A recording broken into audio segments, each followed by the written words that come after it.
Enlightenment is the hallmark of every knowledge-seeking adventure.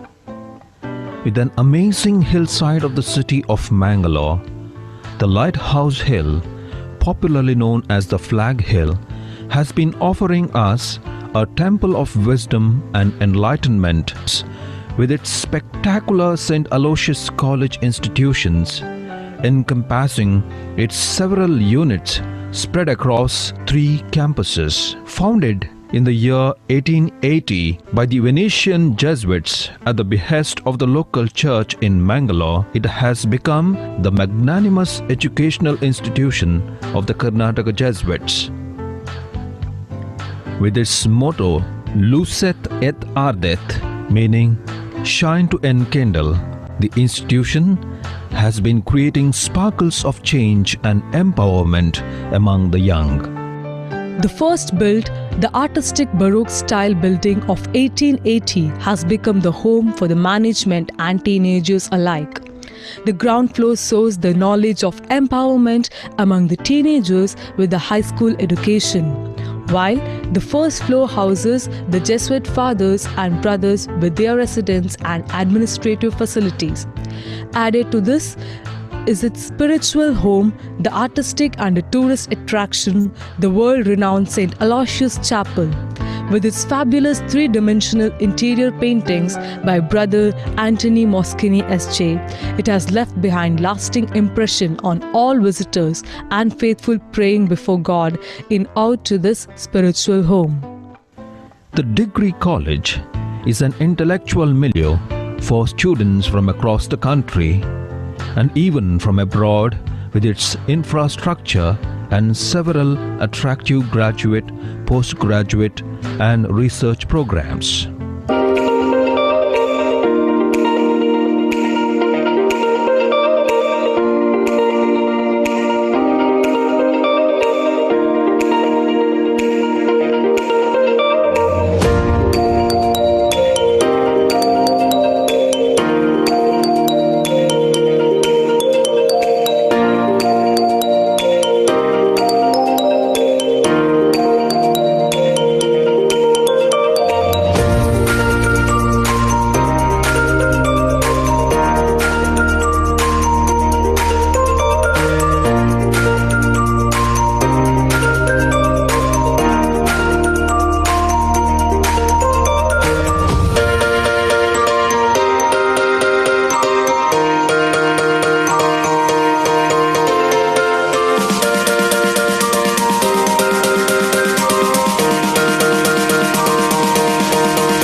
The focus in this of all Jesuit education is to create men and women for and with others. I'm very happy that this institution is going on that path, creating men and women of creativity, imagination, competence, conscientiousness, compassion and commitment, and has been a flagship of all our institutions, the 21 institutions of St. Aloysius.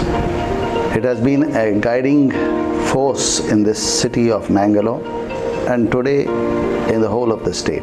Excellence is the hallmark of our institution, and we run number of courses here in different areas. Each of these areas we have got number of combinations. In BA we have got 11 combinations, and in BSc we have got 15 combinations, and in BCom we have got 3 combinations. BBA there are 2 combinations, BCA there is 1, and BO there are 3 combinations with community colleges. And students will have number of ways to explore their studies in these courses, and there are extracurricular, there are co-curricular activities, and our students really enjoy all these courses that are given to them and excel in their studies.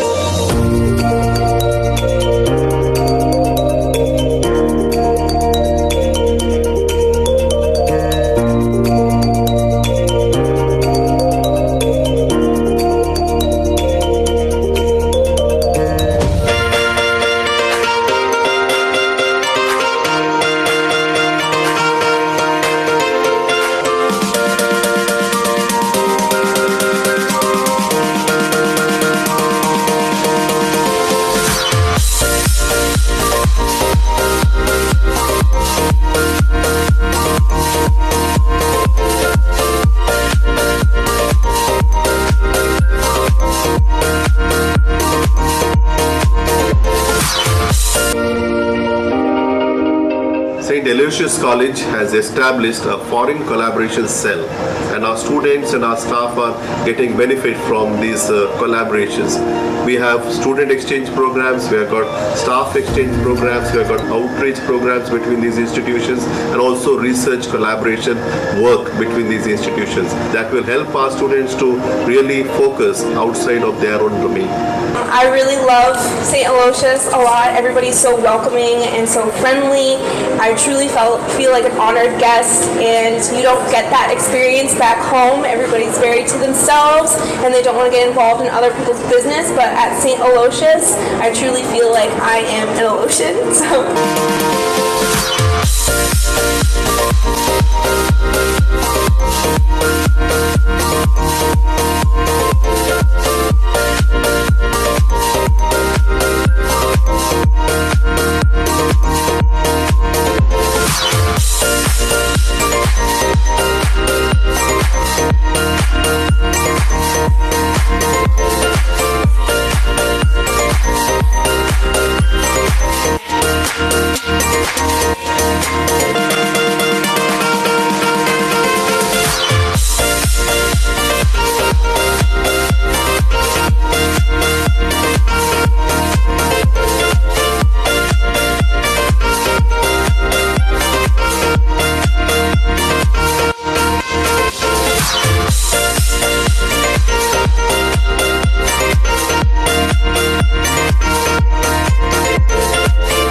Good afternoon, all.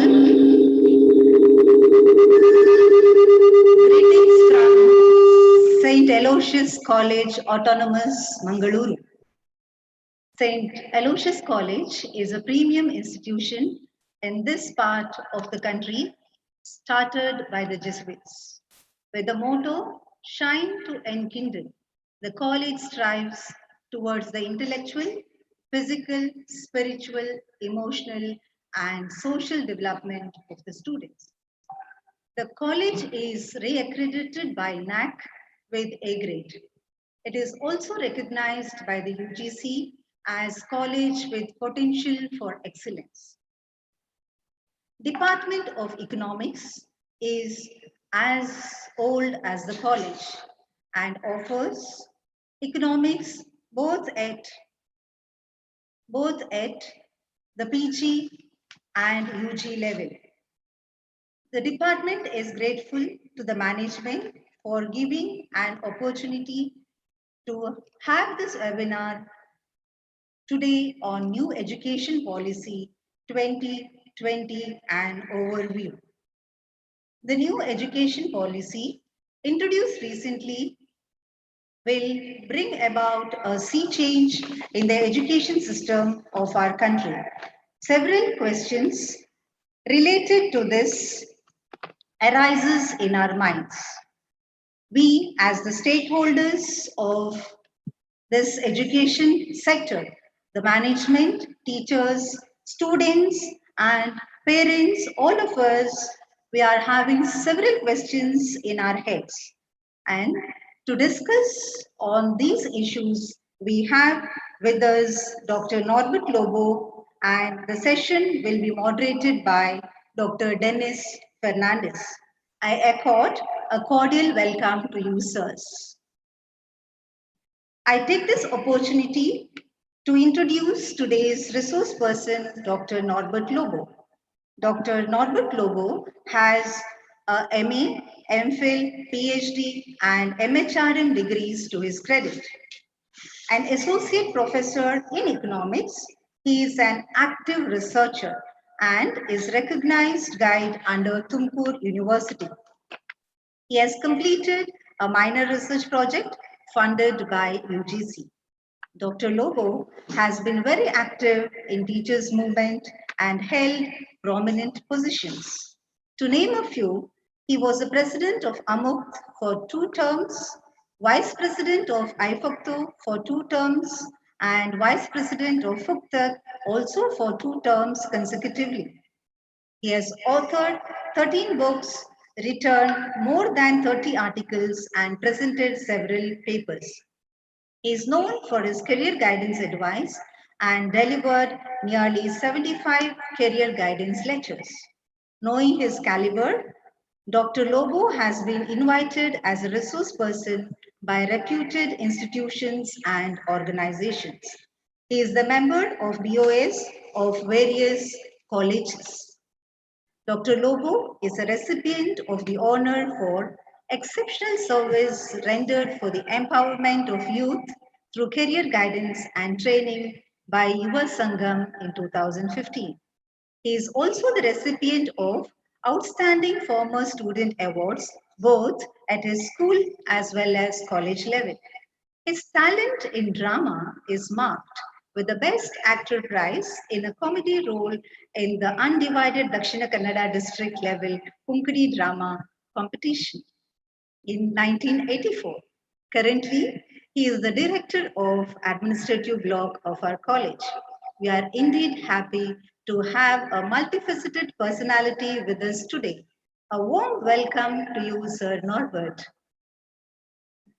We have with us Dr. Dennis Fernandez, who will moderate the session.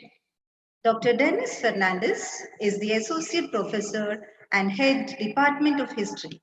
He is also the Director of Arupe Block, St. Aloysius College, Autonomous. He has a keen interest in research and is a recognized guide of Kannada University, Hampi, since 2010.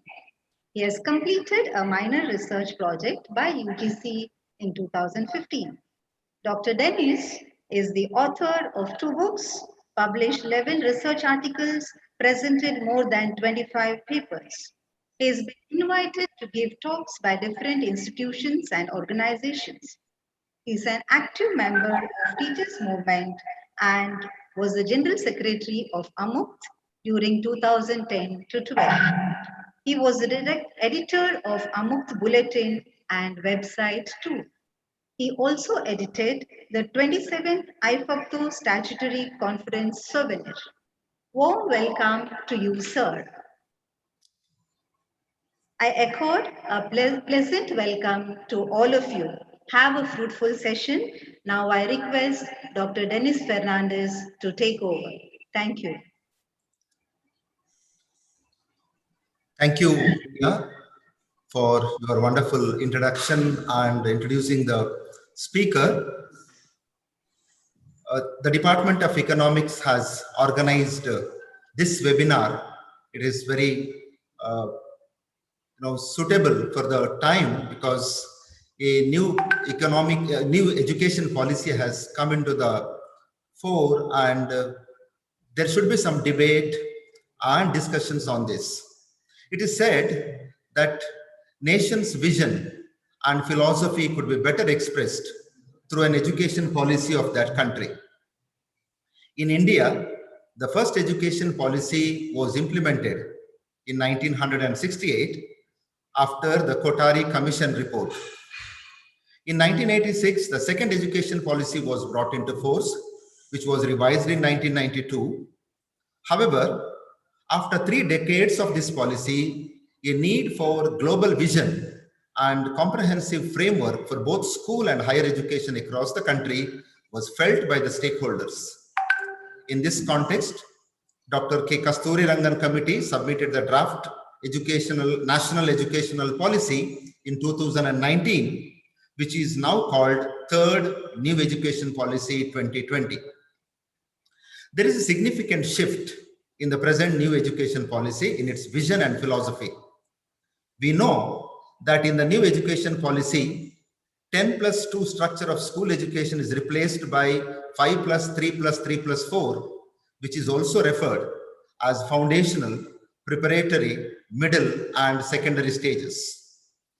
This will bring the hitherto uncovered age group of 3 to 6 years under school curriculum.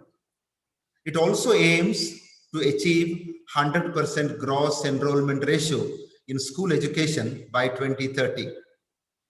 In the higher education sector, we come across drastic changes given by the policy drafters, and we find that the main aim of this policy was to dismantle the regulatory bodies such as UGC and AICTE, and these will be replaced by a single body called Higher Education Commission of India, or we call it HECI, for regulation, accreditation, funding, and academic standard setting,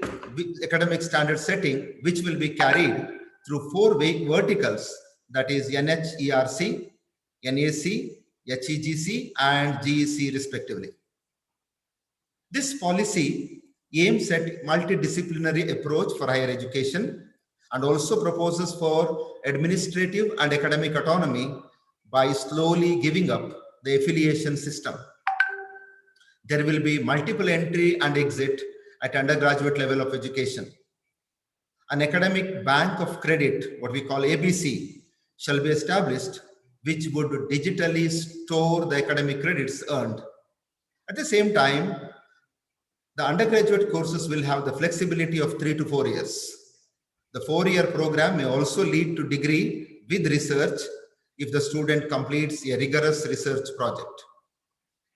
Vocational education, which was so far given a separate, rather inferior identity, will be now integrated into school and higher education institutions. It also recommends a strong academia and industry interaction.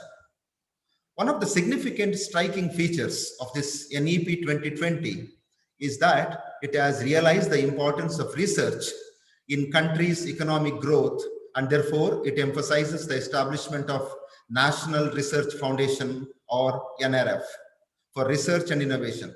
Perhaps NRF could bring some hope to the younger generation who are keen in excelling in the research field. High-performing Indian universities will be encouraged to set up the campuses in other countries. At the same time, top 100 universities of the world will be allowed to operate in India. The NEP also aims at gross enrollment ratio for higher education from 26.3% to 50% by 2035. If you look at it in another angle, the NEP 2020 is also stresses on curbing the commercialization of education. It is aiming at inclusive and equitable education, where special emphasis will be given on socially and economically disadvantaged groups. At the same time, it lays great emphasis on promoting multilingualism as well as Indian languages. For all these, there is a need of financial commitment from government side, and therefore the NEP 2020 states that center and states will work together to increase public investment in education sector to reach 6% of GDP at the earliest, which means the government has to double its investment in education from the current position.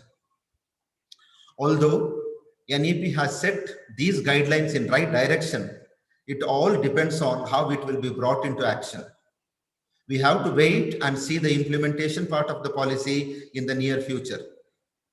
We have an eminent person here to speak on this topic, Dr. Norbert Lobo, who had done immense study on this even before it became a policy.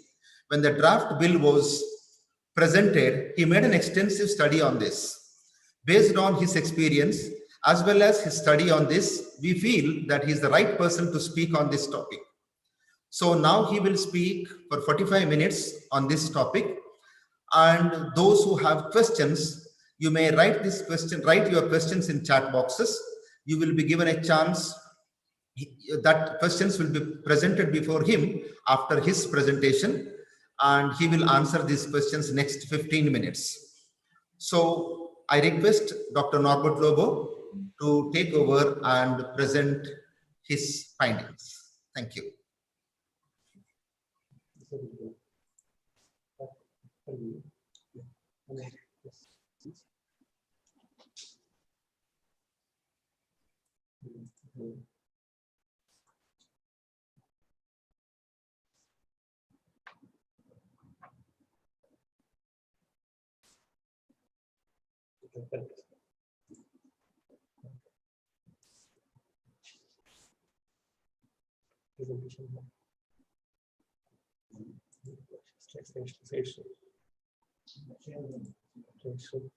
From beginning.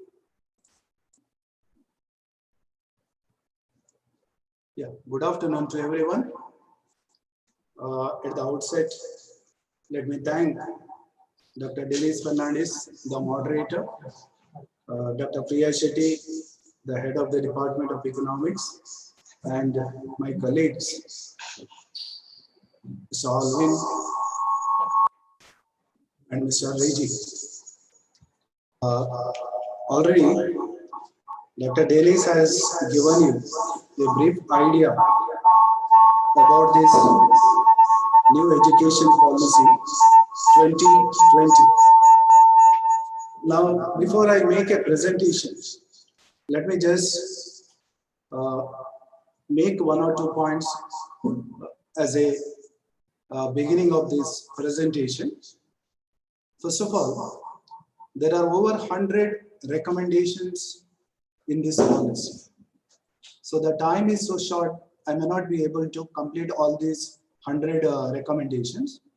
So what I'm going to do is, I shall present something on the changing educational structure, the basics of this policy, and something about higher education in India.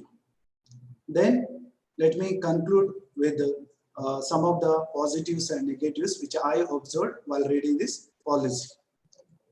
So let us begin this. As you know, the new policy 2020 is the first education policy of the 21st century that replaces the 34-year-old national policy on education. This policy is built on the pillars of access, equity, and quality, affordability, and accountability. See, this policy is aligned to the 2030 Agenda of Sustainable Development and aims to transform India into a knowledge society and global knowledge, basically making both school and college education more flexible, multidisciplinary, suited to the 21st century needs, and aimed at bringing out the unique culture or capabilities of each student. So that means the policy straight away speaks about the founding pillars of this policy and also the aims of the policy. See, a lot of things has been done about this policy in the last 5 years. As you know, first of all, this policy is a result of the unprecedented process of consultation that involved nearly over 2 lakh suggestions from 2.5 lakh Grama Panchayats, 6,600 blocks, 6,000 urban local bodies, and 676 districts. Just to speak something about this policy, it was on January 2015, the thought of having a new education policy was discussed in our country. And accordingly, in 2016, under the chairmanship of late Sri TSR Subramaniam, former cabinet secretary, was appointed to look into the framing of the new suggestions for the new education policy. He submitted this report under the name Committee for Evolution of the New Education Policy.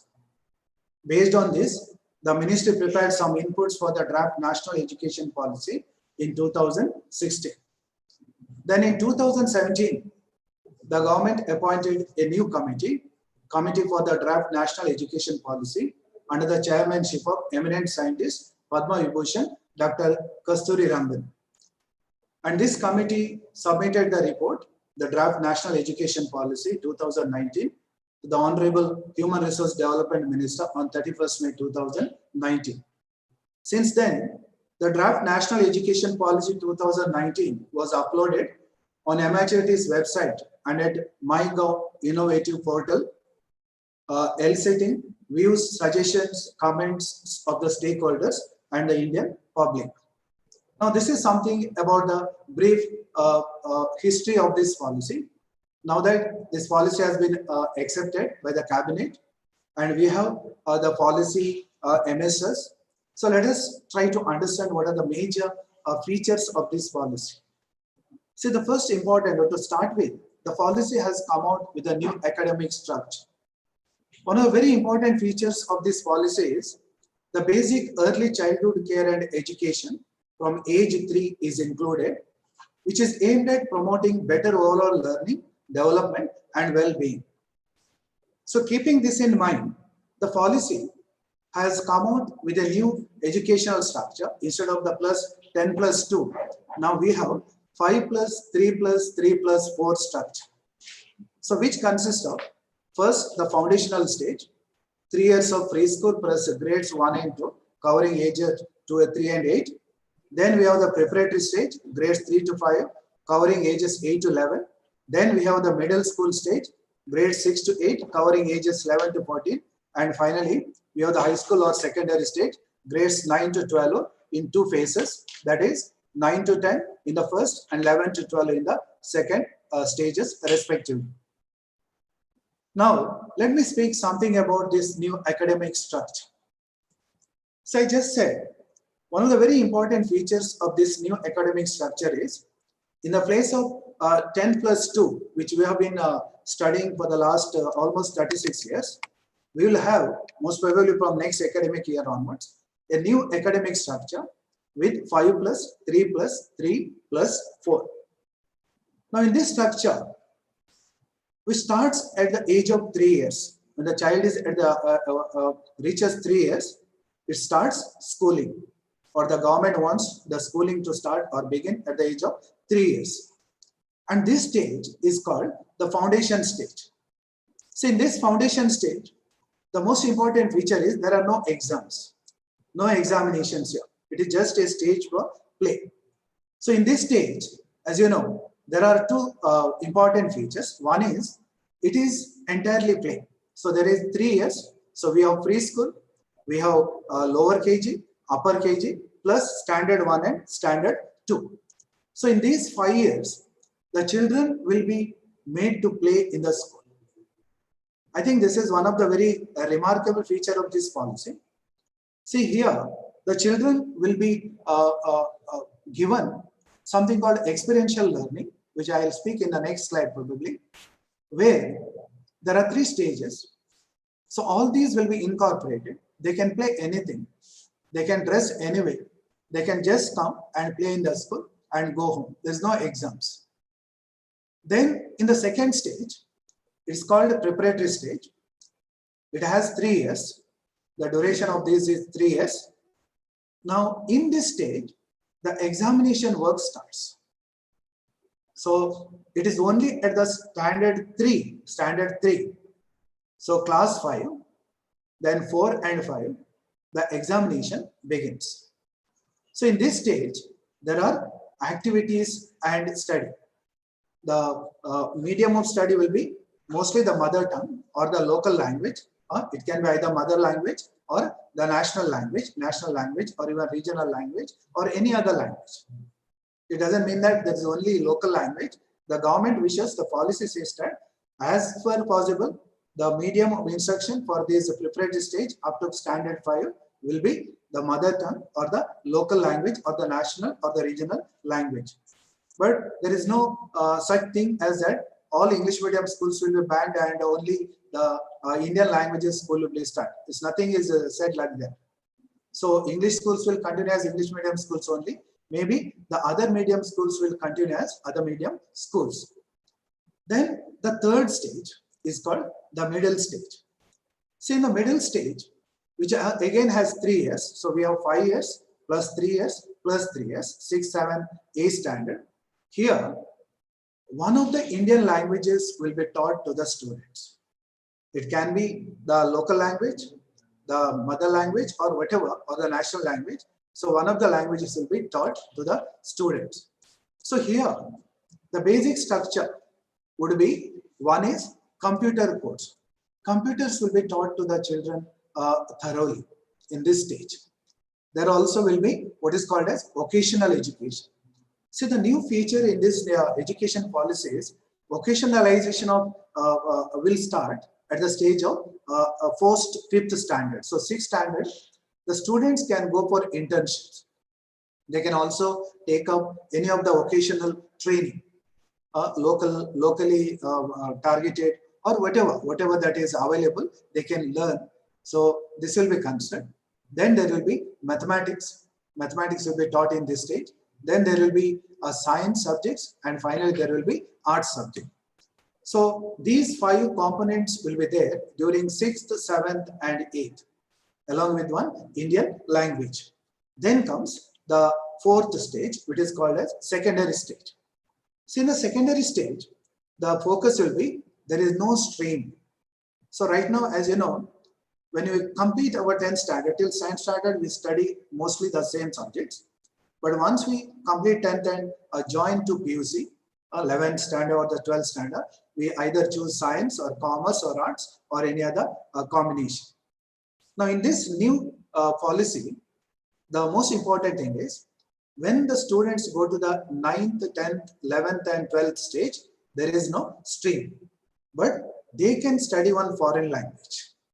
So this is an additional advantage. So you can see here in the 3rd stage, they can study Indian language. It can be any one of the Indian languages. In the 4th stage, they can study one of the foreign languages, and there will be multiple subjects. Now, what are these multiple subjects? The student can study basically critical thinking rather than rotting, what we call by-hearting or mugging up the things. So here, the most important thing is there is semester. So the students will have 8 exams during these 4 years. See, one of the important feature that has to kept in mind is that in the secondary stage, a student can leave the education after 10th. And if he wants, he can come back or she can come back after some years or for 11th and 12th. So it's not that education is not interrupted if they leave if 10th standard. No, they can. So they can also continue with 11th and 12th. So the most important thing is, as I said, in this stage, there is no strain. So a student can take a biology subject. He can take a arts subject like say political science or history or sociology. He can take also a commerce subject like accountancy. So there is what's called absolute freedom on the part of the students, and the government issues that it will make a provision for such a system where the students can choose any one of the subjects as per the broad framework or the curricula that's going to be incorporated. So these are the new academic structure in the first 12 years. So one, you have the 5 years, which is just play, starting at the age of 3 and ends at the age of say somewhere 8 years. Then you have the exam starts, the examination process starts when you enter the 3rd standard. So along with that, there are activities, there is also study. You can study it in the mother language or in the national language or even in the English medium schools. Then you are eligible to join the middle stage, 6th, 7th, 8th standard, where studying of different subjects, you can see it on the screen here. Then comes the secondary stage. So once the secondary stage is over, there will be an all India level examination to select students for the graduation. So the graduation will be 4 years, but then there are some flexibilities also. If somebody starts only 1 year, then they can leave the college either from BA stream or BCom or BSc or BBA or any one of the streams and get one certificate. And if they complete 2 years, they will get a diploma. And if they complete the 3 years, they will get the degree, that is BA pass, BCom pass. So it's not that graduation is 4 years. 4 years is the what the policy speaks about. But one can also stop the education. Suppose they want to go for a job like civil services. If they want to join Karnataka civil services or All India civil services or any other job where 3 years degree is enough, they can leave the college. Or any other company, private sector also. Or if they want to continue, they can learn the research. In the 4th year, it's thoroughly, the focus is on research. So once they complete 4 years, they will get BA research degree or BCom research or BSc research, etc. Then comes the post-graduation. See, right now post-graduation is 3 + 2 years. It's a 2 years degree. But in future, as per this policy, the post-graduation would be either for 1 year, if somebody does it after 4 years of undergraduate or graduation degree, or it will be 2 years if somebody wants to do post-graduation after a gap of 3 years degree. So there will be two types of postgraduate degrees. One is 2 years postgraduate degree. The other one is 1 year postgraduate degree. Then MPhil, Master of Philosophy, which was an important degree till now, will be discarded in future. So this is one of the important feature of this new policy. And instead of that, there will be PhD of 4 years. So one can join PhD after 4 years of graduation, or can join PhD after 3 years of graduation plus 2 years of post-graduation, then 4 years of PhD. So this is something about the graduation. I hope all of you are able to follow this structure. So you have the 5 + 3 + 3 + 4, that is up to 12th standard, plus 4 years, the graduation degree, plus if you want, can have 2 years post-graduation and to 4 years of PhD studies. Now, as I said, one of the important feature of this education policy is experiential learning. See, in all stages of learning, there will be experiential learning, which includes art integration and also sports integration. So the policy makes it very clear that wherever students are going to study, and the government's aim is that by following this new educational structure, by 2025, it would like to bring back 3.2 crores of children to the formal schooling system who are now left out of the formal education. So art integration is a cross-curricular pedagogical approach that utilizes various aspects and forms of art and culture as a basis for experiencing the learning of concepts across subjects.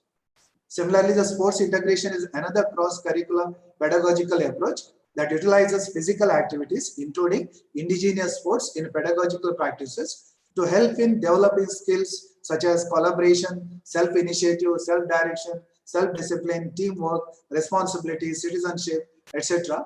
amongst the students while conducting an activity individually or in a group. So the first important feature with the new educational structure is experiential learning. Then the second important feature is empowering students through flexibility and course choices. As I said, in the 4th stage, there is no streams. So in the new system, arts, commerce, science till 12th standard will disappear. So there will be no hard separation among curricular, extracurricular or co-curricular among arts, humanities and sciences, or between vocational or academic streams. So all that differences which are existing right now will disappear. So this is one of the finest thing to happen if it's going to be implemented effectively. So here, subjects such as physical education, the arts, the vocational crafts, in addition to science, humanities and mathematics, will be seriously incorporated throughout the school curriculum with a consideration for what is interesting and safe at each stage. Then the third important feature is multilingualism and the power of language. See, the policy very tacitly speaks about the use of Indian language, especially the mother tongue or the local language or the regional language up to grade 5th. But then if you read the policy clearly, it's very much visible that there is no such thing as that. You can also see here, no language will be imposed on any state. So the policy is very clear, though there are criticisms saying that the policy will speak only about Indian languages, but I find that it is the wish of the policy wishes that the students will be made to learn, because the understanding is that if the young children learn and grasp non-tribal concept more quickly in their home language or in the mother tongue. So this will be followed by both public and private schools, but then there is no compulsion for this. Maybe there is a force. So it all depends how the government is going to implement this policy. But then the 3-language formula will continue to be implemented while keeping in mind the constitutional provisions, aspiration of the people, regions and the union, and the need to promote multilingualism as well as promote national unity. So there will be a mother tongue, then there is English compulsory, and there will be Hindi or Sanskrit or any other language as a 3rd language. So one has to wait for this. So right now already we have seen in states like Tamil Nadu, they already stated that they are going to have only 2 languages. They are opposing the 3-language formula. So we have to wait and see what is going to happen. Then the other important thing is the government's approach towards teacher education. All of you would agree with me saying that quality education depends on the availability of quality and dedicated teachers. So henceforth, and especially the policy makes it very clearly that by 2030, the minimum degree qualification for teaching will be a 4-year integrated BA degree that teaches a range of knowledge, content and pedagogy. Okay. So right now, the 2 years BA programs will also be offered by the same multidisciplinary institution, offering the 4-year integrated program, and will be intended only for those who have already obtained bachelor's degree in other specialized subject. So somebody is asking me what will happen to BA degree, and many of the people may be worried what will happen to the BA degree. I think for the next 10 years, the 2 years BA degree might be continued. Okay. So maybe after that, by 2030, there will be only 4 years integrated BA degree. And along with that, these BEd programs may also be replaced by suitably adopted 1-year BEd programs. Those who complete 4 years bachelor's degree may be required to undergo only 1-year BEd degree, or somebody who has done a post-graduation after 3 years bachelor degree and plus 2 years post-graduation. If they want to acquire a BEd degree, they may be given a 1-year BEd degree. So all such BEd degrees will be offered only by accredited multidisciplinary higher education institution offering 4 years integrated BEd programs. So to offer BEd in future, the first thing is the institution should start a 4 years integrated BEd degree. Then only they can also allow to offer 2 years BEd program, and maybe in special cases even 1-year BEd program in some special categories of students. The other important feature, let us come to the higher education. See, the policy speaks about the problems of the existing higher education institutions in our country. For example, there are around 50,000 higher education institutions right now in our country, and most of them, or many of them, as the policy says, and you also may be knowing that, they have only single program and have fewer than 100 students. There is a college less than 100 students. Secondly, lack of emphasis on learning outcomes and the development of cognitive skills of students. The third important problem of the present system is a rigid separation of disciplines with too much early specialization and streaming of students into narrow areas of study. Lack of access to higher education, especially in socio-economically disadvantaged areas, with a few universities and colleges that teach in local languages. Fifth one, lack of teacher and institutional autonomy to innovate and excel. Sixth one, inadequate mechanisms for merit-based career management and progression of faculty and institutional leaders. Seventh one, a lack of research at most universities and colleges, and transparent and competitive peer-reviewed research funding across disciplines. Eighth one, suboptimal governance and leadership of higher education institutions.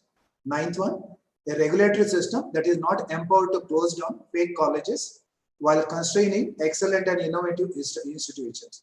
And the last one is multifarious problems associated with large affiliating universities resulting in poor undergraduate education in large number of colleges. So by finding out these 10 important drawbacks of the problems of the existing higher education in our country, what is it tries to convey us is that there are issues in the current higher education institutions in our country, like low quality, fake institutions, lack of specialization, quality education, quality research, etc. Now, once finding out the existing problem, the new policy also speaks about what is the vision for higher education. So there are so many special provisions. Let us first see what is the vision as pointed out by the new education policy. The first one is moving towards multidisciplinary universities and colleges with more higher education institutions across India that offer medium of instruction in local and Indian languages. Now, this is the point many have criticized, because the word local and Indian languages might mean that there is may not be much support from the government from the English-oriented higher education. Then the second one is moving towards a more multidisciplinary undergraduate education. It's not interdisciplinary, it is multidisciplinary.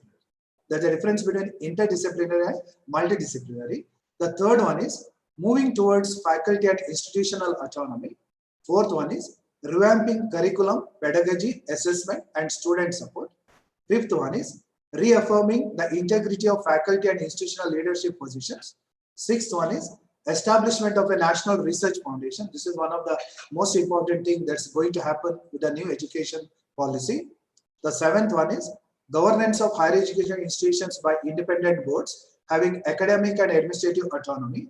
Eighth one is light but tight regulation by a single regulator for higher education. And the last one is increase access, equity, and inclusion. So all that I'm going to speak here afterwards is centered around these 9 points. I hope you're able to follow this. So all that is going to be presented in the next couple of slides, they are aimed at achieving the vision which is laid down by this policy. So what are the vision? First one is institutional restructuring and consolidation. See, there shall be by 2030 at least one large multidisciplinary higher education institution in or near every district. There are around 700 districts in our country, and there will be at least one large multidisciplinary. What is multidisciplinary? Multidisciplinary institution of higher learning that offers undergraduate and graduate programs with high quality teaching, research, and community engagement. So by 2040, all higher educational institutions shall aim to become multidisciplinary institutions, each of which will aim to have 3,000 or more students. See, one of the very important recommendations of this policy is that right now there are nearly 50,000 different types of higher education institutions functioning in our country. In future, so at least by 2030, the number will come down to roughly 10 to 13,000. So there will be a loss of loss of nearly 75% of the existing educational institutions in the higher educational structure.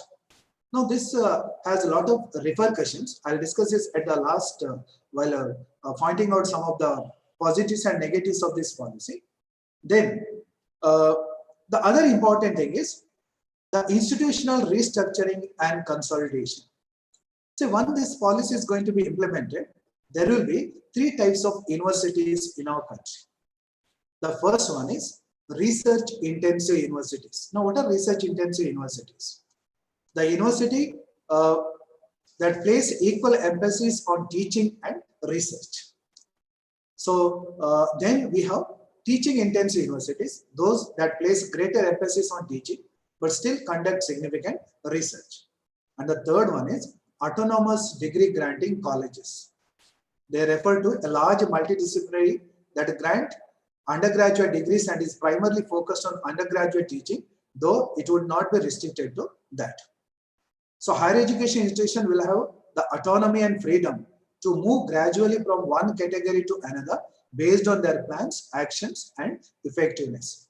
So in future, the universities will be reduced to maximum around 13,000, and there will be these 13,000 institutions will be divided into three types. One is the research intensive universities, then there is teaching intensive universities, and there will be autonomous degree granting college. These three broad types of institutions are in not any natural way rigid but exclusionary categorization, but are along a continuum. So they move along with each other. Higher education institution will support other higher education institutions in their development, community engagement and service, contribution to various fields of practice, faculty development for higher education system, and support to school education. So one of the very interesting thing about the new education policy is that these restructured institutions will have the option to run open distance learning and online programs, provided they are accredited to do so. So once they get the accreditation, they can also start open distance learning. So single stream higher education institution will be phased out over time, and all will move towards becoming vibrant multidisciplinary institution or parts of vibrant multidisciplinary higher educational clusters. So this is one of the very important contribution of this policy. Then the system of affiliated colleges will be gradually phased out for a period of 15 years through a system of graded autonomy and to be carried out in a challenge mode. So the present complex of nomenclature of higher education institution in the country, such as deemed to be university, affiliating technical university, unitary university, shall be replaced simply by university on fulfilling the criteria as per norms. So in future, in the next 15 years, that means by 2035, all institutions will be called as universities. All the present, the currently available terms such as deemed to be university, private university, affiliating university, affiliating technical university or unitary university, all these will be discarded, and simply they will be categorized as universities. So this is one more important feature of this new educational policy. Now, the other important feature is, see, we have IITs, we have such standalone institutions in our country doing human services in the field of science and management and other education. Now, as per the recommendation of this policy, even engineering institutions such as IITs will move towards more holistic and multidisciplinary education with more arts and humanities. So there will not be any secluded universities in the future. So such a holistic education shall be in the long run the approach of all undergraduate programs, including those in professional, technical and vocational disciplines, to go for multidisciplinary education. So this is other important feature. Then the policy also speaks about more about multidisciplinary education in terms of languages, literature, music, philosophy, Indology, art, dance, theatre, education, mathematics, statistics, pure and applied sciences, sociology, economics, sports, translation and interpretation, etc. will be established and strengthened at all higher educational institutions. And these new courses, as you can see here, will be either for 3 years or for 5-year duration with multiple exit options within this period. As I said while discussing the structure, there will be a certificate course after 1 year, or a diploma after 2 years, or a bachelor degree after 3 years. But the main thrust of the policy is towards 4 years multidisciplinary bachelor program will be the preferred option. Then the other one is, the most important thing is the establishment of academic bank of credit. Now, what is this? See how the results will be announced of the students. Now, so far we know there will be end semester or end year examination, and based on the marks scored by the student, the results are declared. But in future, the government will start what is called as academic bank of credit, which would digitally store the academic credits earned from various recognized higher education institutions, so that the degrees from an higher education institution can be awarded, take into account credits earned. So in future, the degrees will be what's called a choice-based credit system. It will be a part of, so choice-based credit system is going to be the norm. So model public universities for holistic and multidisciplinary education at par with IITs, IIMs, etc. will be called MERUs, that is Multidisciplinary Education and Research Universities. So they are the one which will aim to attain the highest global standards in quality education. So then the other one is internationalization. As the moderator also spoke in the beginning, nearly 100 top universities in the world will be facilitated to operate in India. So this was a world provision. In 2013 itself, it was proposed by the UPA government, but then was opposed that time. But again, the present government wants to bring the foreign universities into our country. So all the top universities like Oxford University, Manchester University, and many more will or may be invited into our country to start their branches or their campuses. Similarly, high-performing Indian universities will be encouraged to set up campuses in other countries. Research and teaching collaborations and faculty and student exchanges with high-quality foreign institutions will be facilitated. So this is other important point of the policy. Then financial support. It also speaks highly about financial support for students belonging to scheduled caste, scheduled tribe, other backward communities, and other socio-economically disabled generations. So private higher education institutions will be encouraged to offer larger number of free shifts and scholarship to their students. So anybody who wants to study need not worry. Though there is one of the criticisms of late is being heard is that the policy will support more of privatization. It might support, but at the same time, private higher education institutions will be encouraged to offer larger number of free shifts and scholarship to their students. The next important feature is incorporating motivated, energized, and capable faculty. So all higher education institutions will be equipped with a basic infrastructure and facilities, including all that is required. So faculty will be given the freedom to design their own curricular and pedagogical approaches within an approved framework. Higher education institution will have clearly defined, independent, and transparent processes and criteria for faculty recruitment. Another important feature is with regard to equity and inclusion in higher education. So India is such a vast country where hardly 25% of the existing people in the age group, desired age group, are fortunate to enter higher education institutions. The government wants to raise this to up to 50% by 2030-35. So what the government will do? It also specializes or speaks about the role of the government. There are some 7-8 points like earmarking suitable government funds for the education and special social and economic disadvantaged generation. Set clear targets for higher gross enrollment ratio for socially economic disabled generations. Enhance gender balance in admission to higher education institution.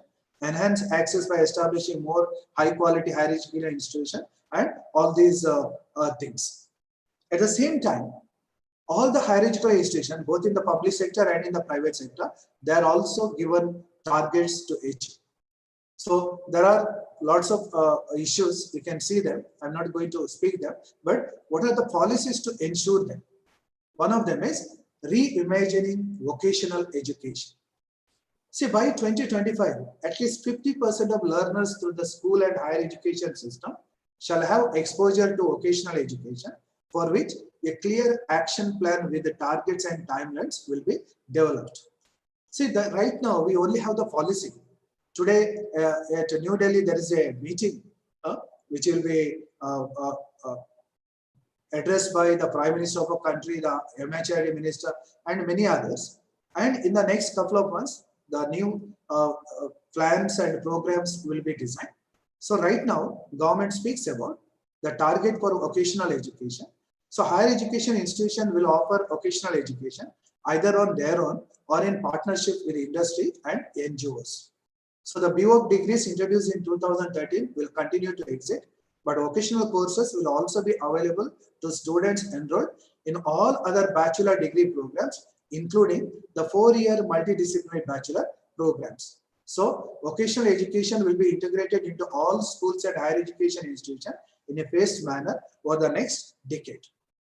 So Lok Vidya, that is important vocational knowledge developed in India, will be made accessible to students through integration into vocational education courses. Now, this is very simple, like carpentry or poultry or any other things. There are plenty of vocational knowledge developed in India from time immemorial. So all these things will be incorporated. The possibility of offering vocational courses through open distance learning mode will also be explored. MHRD will constitute a national committee for the integration of vocational education, consisting of experts in vocational education and representatives from across ministries in collaboration with industry to oversee this effort. So incubation centers will be set up in higher education institutions in partnership with industries. The credit-based framework will also facilitate mobility across general and vocational education. Let us come to the most important announcement in this policy, that is establishment of a National Research Foundation, NRF. See, the overreaching goal of the NRF will be to enable a culture of research to permeate through our universities. The NRF will be governed independently of the government by a rotating board of governors consisting of the very best researchers and innovators across fields. The primary activities of the NRF will be: 1. To fund competitive, peer-reviewed grant proposals of all types and across all disciplines. Secondly, to seed, grow and facilitate research at academic institutions. Thirdly, to act as a liaison between researchers and relevant branches of government as well as industry, so as to allow breakthroughs to be optimally brought into policy and or implementation. And finally, to recognize outstanding research and progress.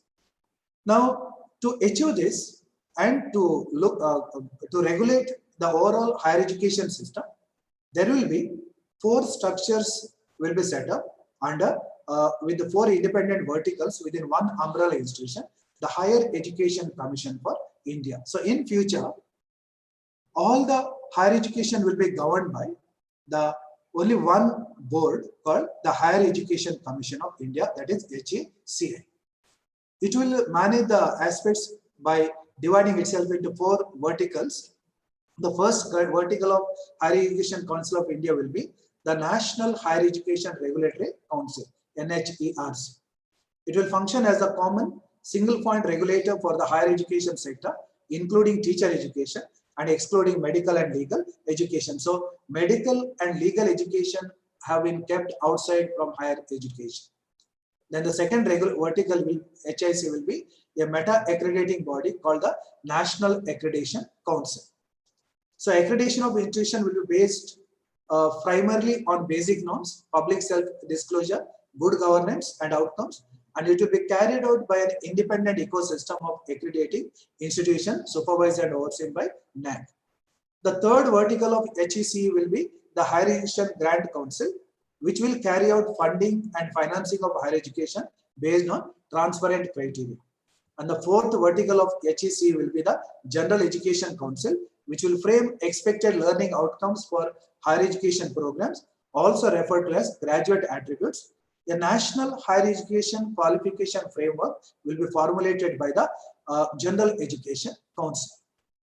So these 4 verticals will be functioning independent verticals of regulation, accreditation, funding, and academic standard setting, and the overreaching autonomous umbrella body itself will be based on transparent public disclosure and use of technology extensively to reduce human interface to ensure efficiency and transparency in their work.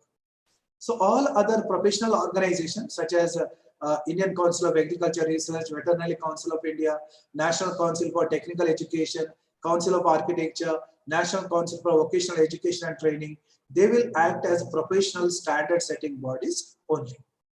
Then the next one is curbing commercialization of education. See, one of the very important feature of this new policy is that there will be transparent public disclosure of all these financial matters with recourse to grievance handling mechanisms to the general public. So all fees and charges set by private higher education institution will be transparently and fully disclosed, and there shall be no arbitrary increases in these fees or charges during the period of enrollment of any student. This fee determining mechanism will ensure reasonable recovery of cost while ensuring that higher education institutions discharge their social obligation. So all educational institutions will be held to similar standards of audit and disclosure as a not-for-profit entity. Surpluses, if any, will be reinvested in the educational sector. Now, this is going to create a lot of controversy and a lot of issues in the years to come. Then the other one is effective governance and leadership for higher education institutions. See, one of the other important good things about the new policy is that once the institution reaches a level and NAC gives it some kind of accreditation, a board of governors shall be established to run the day-to-day administration of the new institutions. So the board of governors of an institution will be empowered to govern the institution free of any external interference. So it is envisaged that all higher education institutions will be incentivized, supported and mentored during this process and shall aim to become autonomous and have such an empowered board of governors by 2035. Then the other important thing is professional education. Standalone agriculture universities, legal universities, health science universities, technical universities, and standalone institutions in other fields shall aim to become multidisciplinary institutions offering holistic and multidisciplinary education. So all institutions offering either professional or general education will aim to organically evolve into institutions or clusters offering both seamlessly and in an integrated manner by 2030. Then the other one is legal education needs to be competitive globally. Healthcare education needs to be re-envisioned so that the duration, structure and design of the educational programs need to match the role requirements that graduates will play. Given that people exercise pluralistic choices in healthcare, our healthcare education system must be integrative, meaning thereby that all students of allopathic medical education must have a basic understanding of Ayurveda, Yoga and Naturopathy, Unani, Siddha and Homeopathy, that is Ayush and vice versa. So there shall also be much greater emphasis on preventive healthcare and community medicine in all forms of healthcare education. Technical education will also aim to offer within multidisciplinary education institution and programs and have a renewed focus on opportunities to engage deeply with other disciplines. Then the other important feature of this policy is the promotion of Indian languages, arts and culture. Strong departments and programs in Indian languages, comparative literature, creative writing, arts, music, philosophy, etc. will be launched and developed across the country, and degrees including 4-year B.Ed dual degrees will be developed in this subject. So what is more important here is that more and more higher education institutions and more programs in higher education will use the mother tongue or local language as a medium of instruction and or offer programs bilingually. So this is a point one has to think about, whether we'll have English oriented higher education or whether we'll have locally or mother tongue based or national language based higher education institutions. So this is the other thing. Then the Indian Institute of Translation and Interpretation, IITI, will be established. The IITI shall also make extensive use of technology to aid in its translation and interpretation of efforts. University dedicated to languages will become multidisciplinary. Now, most of the states have a state level language university. For example, in Karnataka, we have Kannada University, Hampi, which eventually will become a multidisciplinary university. So, national institutes will give more importance for Sanskrit. So, Sanskrit universities too will move towards becoming large multidisciplinary institutions of higher learning. Sanskrit and all India language institutions and departments across the country will be significantly strengthened. Then the other one is financial education. See, one of the very stunning achievements of this policy, if it is going to be implemented, is to its provision for increasing the center and the state's investment in education to reach 6% of GDP at the earliest. So right now, the total investment is around 1% of our total GDP. So in the future, it's going to be 6% of GDP. So this is going to be one of the very significant provision of this new education policy. Then finally, the Central Advisory Board of Education, that is the CABE, will be strengthened to ensure coordinated to bring overall focus on quality education. It shall also create and continuously review the institutional frameworks that shall help attain this vision. Keeping this in mind, the MHRD has been discarded and we will have a new ministry now for higher education, namely the Ministry of Education. So in order to bring the focus back on educational learning, it may be desirable and to redesignate MHRD as a Ministry of Education. So this is in brief some of the main features of this new education policy. Let me take a couple of minutes. What are the main points to think about? Let us highlight the positive things. Quickly, the first one is, as I said, the allocation by the center and the state in our GDP up to 6% for higher education, not higher education, to the entire education structure. So by anyways, this is going to be a huge amount, and this is definitely one of the positive things of this current education policy. The second one is the school fee. So as I said somewhere, the government will fix the maximum limit, desired maximum limit about the highest fees that can be charged by the educational institution. Right now we hear that there are educational institutions in some of the bigger cities charging around 2 to 3 lakhs for kindergartens. So in future such things may not come across because the very concept of school education is not profit schools. Schools are not for profit. So this is going to be one of the very positive things because we are in a democracy. So the government which fixes the fees will also go once in end of the term 5 years to the same people for voting. So it cannot play here. So this is another positive thing. Then the third one is vocationalization of the education. See, in the new policy, as I said somewhere, vocationalization begins at the standard of 5th. So once the student reaches the 5th class, he or she will be given the variety of vocational training avenues, which will continue throughout, including at a graduation level. So this is another positive thing. Then, how the results will be declared. See, academic, this ABC, academic bank credit of the students for result, this one will be established. The results will be given on the basis of the marks scored by the student, the assessment by the student, self-assessment, the assessment by the friends, and also by the assessment by the teacher. This is something very interesting.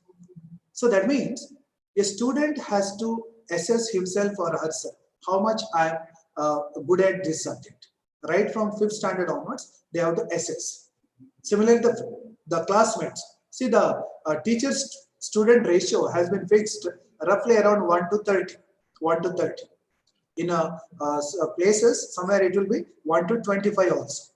So there will be more what's called friendly and more matured way of behavior among the student, because if you want to get the credits from your friends of the class, you have to be good.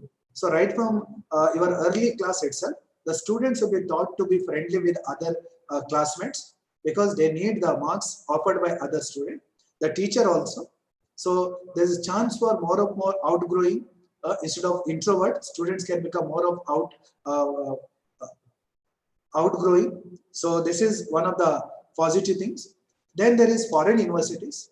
So nearly 100 universities will be chosen and they will be facilitated to come and start their branches in India. So it will save our money. It will give good opportunities for our children to study. So this is a positive thing. Then departments. See, the management of education in our India will be departmentalized. There will be at least 4 departments. One department to look after the syllabus, one department to look after the regularity, one department for governance, and other department to look about the result. So each department will be empowered. Government will come out with proper policies and programs. So this is another positive thing. Then there is teachers. See, the quality of education depends on the quality of teachers. If I say so, I think most of you would agree with me.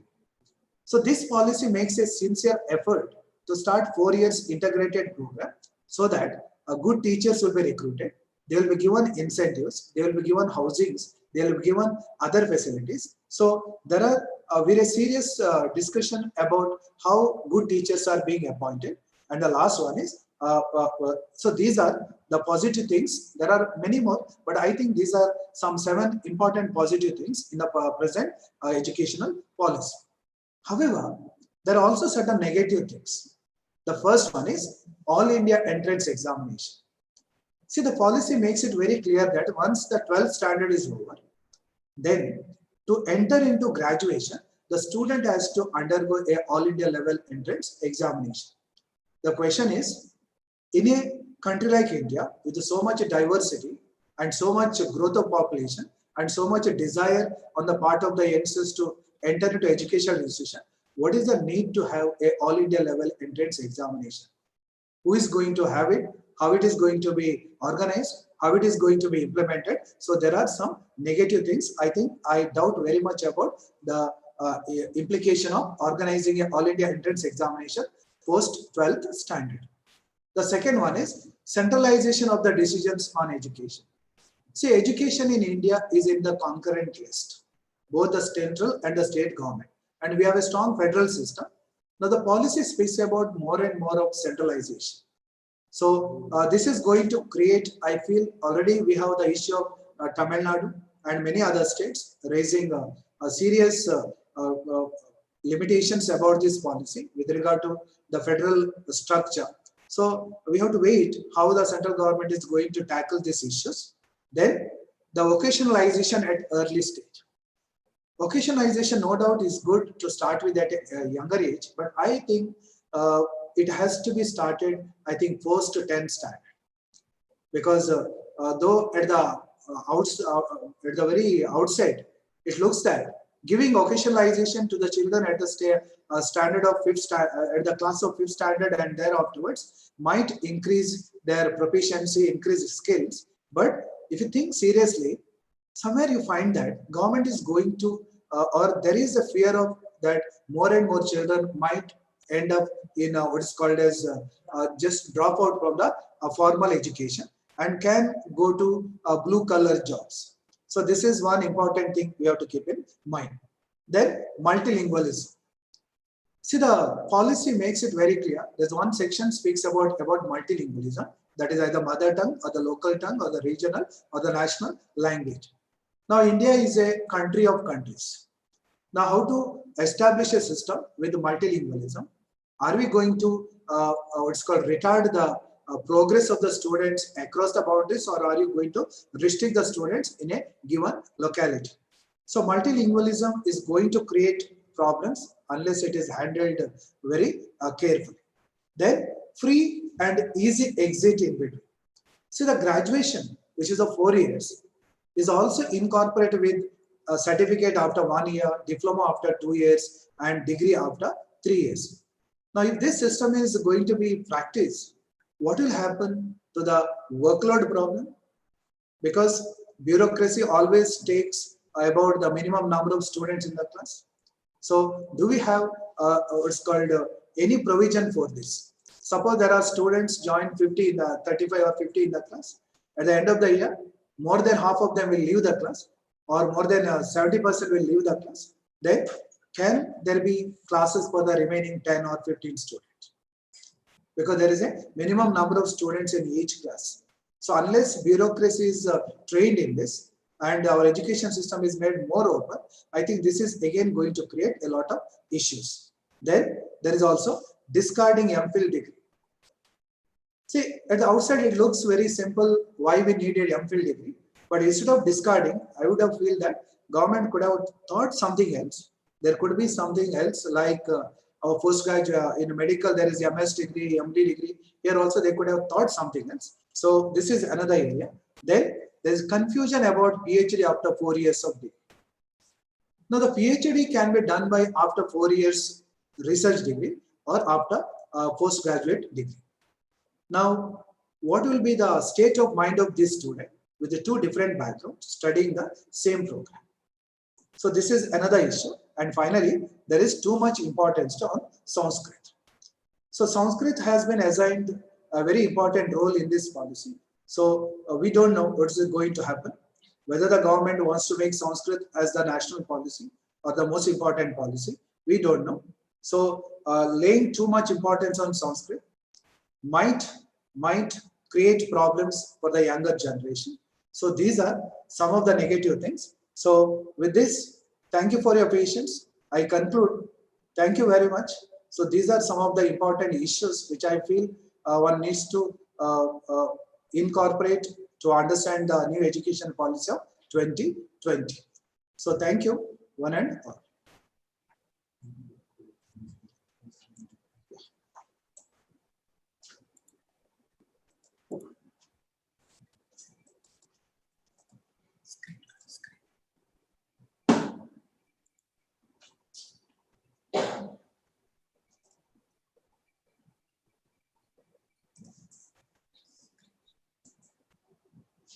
So thank you, Dr. Norbert Lobo. That was a wonderful presentation. And there were many questions also here. We go through those questions very quickly.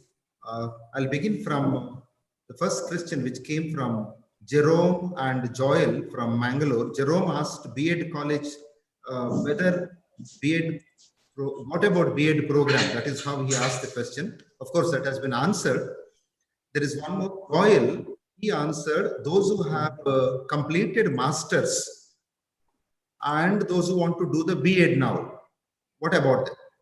Yeah, I think I made it very clear. Even postgraduates can do 1 year B.Ed program. So government is planning to start about 1 year B.Ed program. Okay. Am I audible? Yes, yes. There is one more, Henry from Mangalore. When no specific streams till class 12, how would be the streams in graduation level if a student would like to take maths, history, stat, or any other mixed subjects? Yeah, right now there is no clear-cut what's called policy about it. Government is going to design the policy very soon. Then only we are able to speak about it. So how much preparation has been done for the implementation of the new policy? Pardon, I did not get. How much preparations have been done for the implementation of this new policy? How much government is prepared now in this implementation of new policy? See, today only the government is having 1 day webinar in New Delhi, and they're going to release some papers today. And in the very short term, as per this one, everything has to come only. Right now, the policy has been come out. So the preparation is for last 5 years. And as I said somewhere, nearly 6,000 this one. So you can see here, nearly 2.5 lakh Grama Panchayats, 6,600 blocks, 6,000 urban local bodies and 672 districts have been incorporated in giving these policies. There are many questions, but I'll concentrate on 3 to 4 questions because of lack of time. Yeah. There is one, Pranav, who asks, what will happen if private universities come to India, that is foreign private universities? Can the middle class and the lower class will be admitted here? Now, this is one of the drawback of the policies as it appears now. But then the government says it will make all the provisions for the just and fair implementation of these foreign universities. So right now there is no much material available. Everything we have to wait for the next couple of weeks or months. Then only we will be able to answer this, how this is going to be implemented.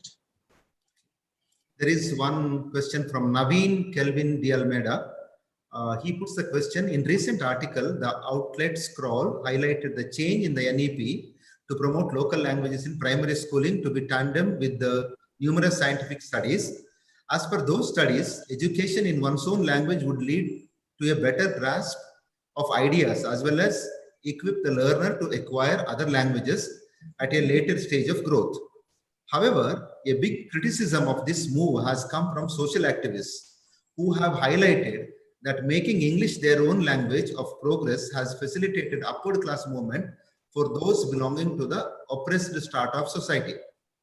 Medium of instruction in local language comes with the possibility of one dialect, usually of the upper caste or class, to be touted as correct way, as highlighted by the socio-linguistics. How does one reconcile the scientific credibility of the move with the caste and cultural reality of India? So That is the question. I think in the negatives, I spoke about this multilingual linguism. So I think the answer is already given. And more about this, we have to wait. And government also made it very clear that when it speaks about local languages, it is not against English medium schools.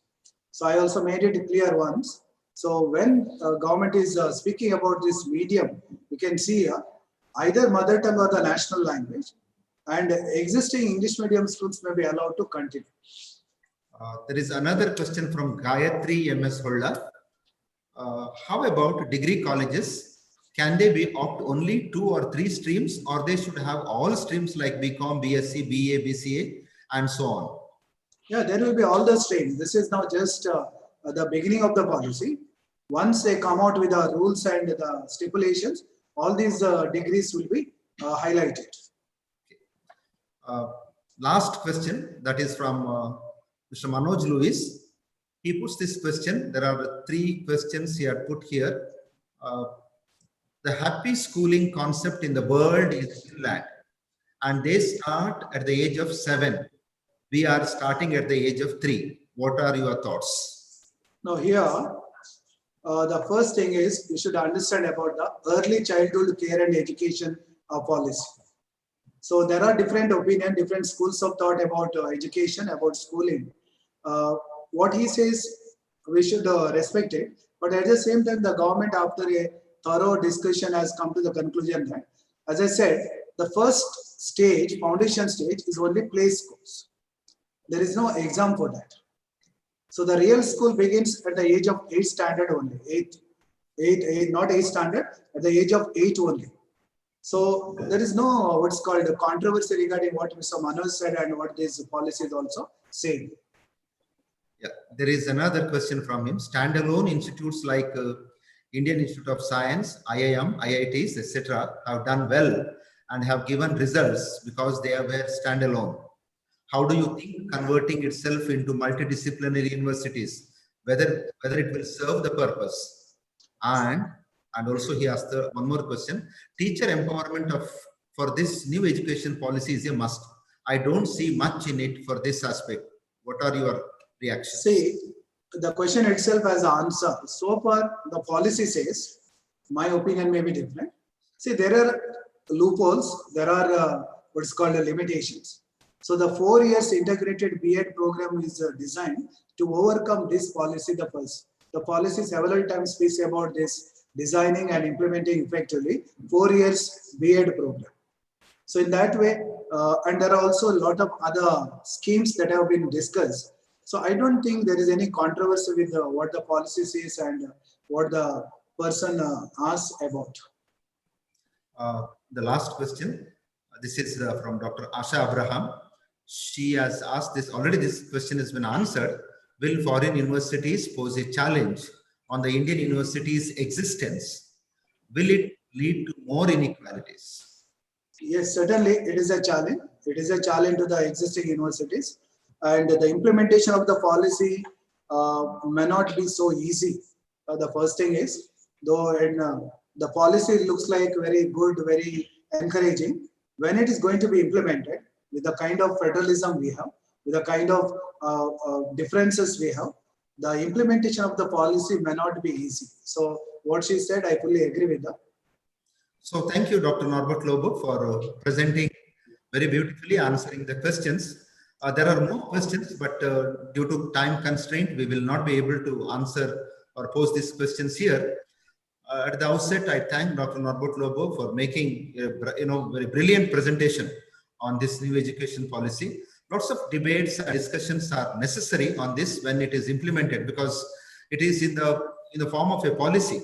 When it comes into action, we have to see how it could be implemented practically, whether it is possible to implement so many things which are said in the policy. With that, I conclude and I request Mr. Alvin Miskit, the Department of Economics, to propose vote of thanks.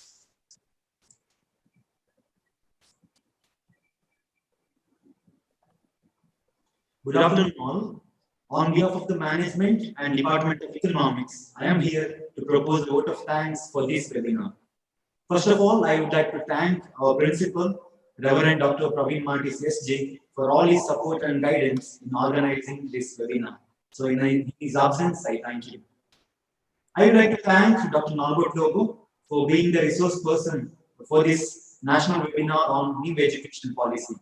Thank you, sir, for sharing your knowledge about this new policy of the Government of India, which is going to affect all of us.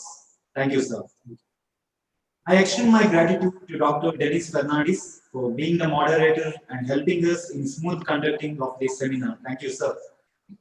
A special thanks to Dr. Ronald Nasrat, Coordinator of Star College Scheme, and Mr. Royal, Department of BCA, Coordinator of College ITT, for their guidance and technical support. Thank you, sirs. Finally, I would like to thank all the participants from all over the country for your active participation in the webinar. Dear participants, the feedback link has been posted in the chat box of both platforms, that is Zoom as well as YouTube. Kindly give us the feedback. As you submit the Google form, you will receive the certificate in your registered email ID. Kindly make sure that you enter the right email ID.